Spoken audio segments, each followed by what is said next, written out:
living this great life, you're doing everything you're supposed to do, but deep inside, when you look in the mirror at night, you know you are sad. And you are sad because your soul hurts, because you need God. When God becomes your ally, then no mortal man is worth fear or even respect. I will destroy any mortal man on the planet. I fear one person, and that is God alone. So God just broke your heart on purpose to show you that the way you're living your life and the man you are simply are not good enough. What have you changed since? You need to get up and work so hard that even in the eyes of God, he is proud of you.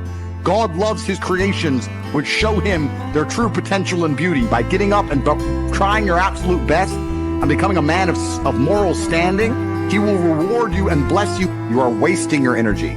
Heartbreak is unlimited motivation. If I was heartbroken, I'd be in the gym every morning. I'd be a beast. I'd be running. I'd be working. I couldn't sleep. I'd be an absolute animal. I became me through tedious, arduous, difficult, never-ending work. You're failing God. If you were the best version of yourself and you were waking up every day trying your absolute best to be a unique and special individual, then you would not be failing God any longer, and he would not plague you with this bad luck. And you need to become a formidable force of man that cannot be replaced or replicated anywhere else on God's green earth. That's what you must do. This is going to repeat endlessly. It's a cycle that will not fucking change until you take the message from God and become the man you're supposed to be. If you wake up each day and go, I don't owe anybody anything, I don't have to prove anything to anybody, then you are a loser, because you are absolutely not being correct. You must prove yourself to other people. You must prove yourself to God. God hates the lazy. He can't stand them. If he gives you all these genetic dispositions and these natural God-given gifts, if you have 2 arms and 2 legs and you can think, and you're not trying your absolute best, that's the reason you're not lucky. He doesn't like you. He likes the people which show him the beauty of his own creation. He likes to give somebody building blocks and then to build something amazing. It's the best thing about being a man. You get to build who you are, right? You can decide if you want to be a funny comedian or a musician or a kickboxing world champion or fight the Matrix. You can decide whatever you want to be. I've never seen anybody dedicate themselves to something completely and fail. I've never seen somebody eat right, go to the gym every day, train really hard, and not be in good shape. I've literally never seen it. The universe is extremely giving. If you actually try, and you actually want it, and you're actually not making excuses, lying, talking shit, you're gonna get what you want. So when I see people who don't have what they want, I consider them losers. And this may be elitist, I understand that. But if I put myself through endless pain to end up where I am, it's very hard for me to have sympathy on the man who's afraid of pain. You're avoiding pain. I've been through endless. I now have everything I've ever desired. You have none of the things you desire. Am I supposed to feel sorry for you because you took the easy way out? Am I supposed to look at you and go, oh, poor dude? No, you were a fucking coward. You didn't go through the shit I went through. You didn't put it on the line. So you deserve your substandard reality. Because if you actually wanted it and you actually tried, you'd have it. You could have anything you want.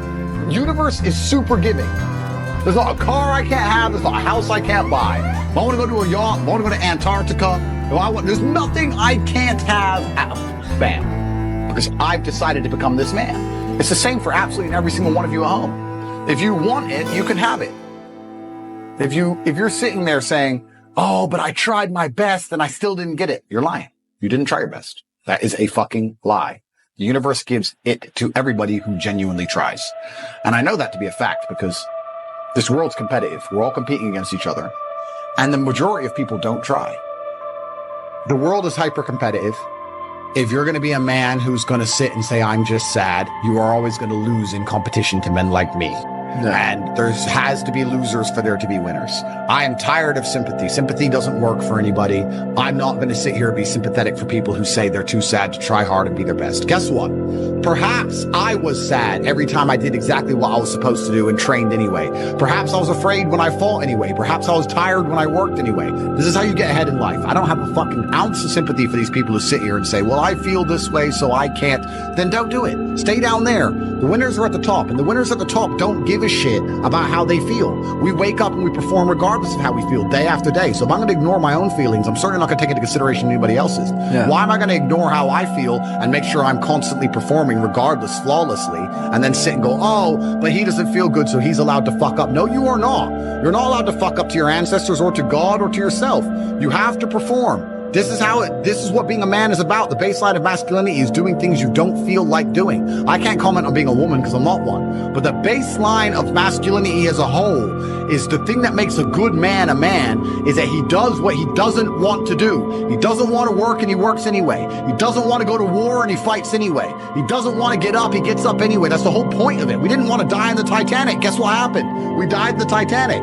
You can't sit there as a man and say you don't feel like it. You're not allowed to not feel like it. You're supposed to do it anyway, regardless. Yeah. So when a man sits there and says, oh, but you don't understand, I'm struggling with motivation. If you are struggling with the motivation to be a winner, then stay a fucking loser. No problem. Stay a loser. Don't care. Because in my circle, there's no losers around me. Your energy is disgusting. I find it revolting. I don't like weakness around me, even near me. Even people coming up saying hello to me. If you're depressed, don't even shake my hand. I do not have time for losers on any regard. Winners only. If you're the person who wakes up, does work, is fantastic at it, and then takes 3 days off, you're going to lose. They say that hard work beats talent when talent doesn't work hard. That's completely true. You have to be consistent. To decide, are you the kind of person who wants to make a lot of money in this life, and life is freedom? Or are you the kind of person who wants to look back when he's 30 on his 20s or 40 on his 30s and look at that decade and go, what did I do with that decade? Well, I didn't get rich. I didn't travel the world and live like they do in Tate Confidential. What did I do? Well, I had a day off here, a day off there, a bunch of nothing days that amalgamate into this decade of nothingness, and you're just wasting your time. If you want to win, you need to be consistent. You don't need to be the smartest. Not at all. But you have to be the guy who's there day after day. And I will guarantee you right now, IQ has nothing to do with how successful you can be as a person. What is going to determine how successful you're going to be is, are you there every single day? Are you doing what you're supposed to do day after day? I can also apply this to sales. I knew guys who were terrible on the phone. Back in my day of sales, you used to have to call companies. I was smooth, I was the best. We had some other guys who were smooth. They'd land a deal, go buy a nice car, whatever, take a few days off, take it easy. We had people who were terrible. When I say terrible, I mean they had a thick Indian accent, didn't speak English that well, didn't know the script that well, didn't know the answers, but they were always in the top 20% of the company because they just hammered the phone. They just were on it. They needed to feed their family in Bangladesh. They didn't give a fuck. They were just calling. That's it. Day after day. When you're on lunch break, he's on the phone. You can win with hard work alone. And that's what's amazing about the universe when I say that. God will give you anything you truly want. If you truly want money and you truly try hard, you truly listen to us, you are going to have as much money as you could possibly ever desire. But if you think you want money, but you kind of want something else, or you're arrogant, or if you're lazy, you're going to end up somewhere in the middle if you're lucky and talented. And if you're not talented, you're going to. So you don't want to be a normal dude, because when you're a normal dude, you're a loser. You don't get to do amazing things. What's interesting is none of you have had a normal life. You've had a unique and individual life path.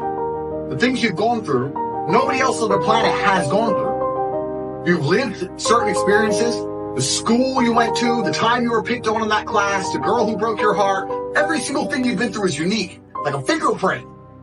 A completely unique life. And somehow you've managed to stay completely non-unique. It's almost impressive how you can have a completely unique life experience and still end up average. How the fuck did you do that? Your life's different than everyone else's, and you still look and talk and sound and act like everybody else. Like a dummy. That happened because you've not paid enough attention into analyzing your life. Self-analysis. Every single time something good happened to you, every single time something bad happened to you, you've not spent enough human hours sitting and thinking and trying to work out why it happened. How to make sure the good things happen more often. How to make sure the bad things happen less often. What was God trying to teach you? He was trying to teach you something. You think, oh, I just got scared. No! God sent you a lesson. But you didn't pay any attention to it. Do you understand? Everything that's happened to you has been sent from God himself to guide you on a unique path. Everything good and everything bad. And the point of the unique path is that you end up a unique person. But you are failing. God is unhappy because you're not trying hard enough. God hates the lazy. God wants people who try. You understand? You know what I can't stand when I hear Christians say, if it was the Lord's will, I would have had some money by now. No, you can't dump that on God. He said faith without works is dead. I'm just asking you, man, to try something new. Now, if that ain't what you want to do, then good luck. You keep doing what you've been doing, you're going to keep getting what you've been getting. I would try something else if I was y'all. Look at somebody and say, it'll work if you work it. Work it. I started my church with 7 people in a building, cooking ribs and chicken to pay the rent. When they were calling me the boy pastor, and they were making fun of me and said I would never be nothing, I worked a job and I preached on the side, and I put my check in the offering to keep the doors open, and whatever we had left, we cooked up and sold dinners to get another month to fight again. We preach with our lights off. We preach with our water off to get to where we are right now. And I came to tell you today, whatever it is you are trying to build, if you won't sacrifice for it, if you won't be hungry for it, if you won't sweat for it, if you won't bury your pride and put in the work for it, you don't have the right to get it until you will stay up at night and go to school while other people are watching the game and read and work and pray to get to be whoever it is you are trying to be. You have not got the right. You need guts. You can't be this without guts. I preached 1.5 years in an empty room. Forget about my dream. What is your dream? What is your goal? And how much, what will you put into it in order to get what you're trying to get from God? How much? It will only work if you work it. If this message spoke to you as a man, you can either cower down and give up,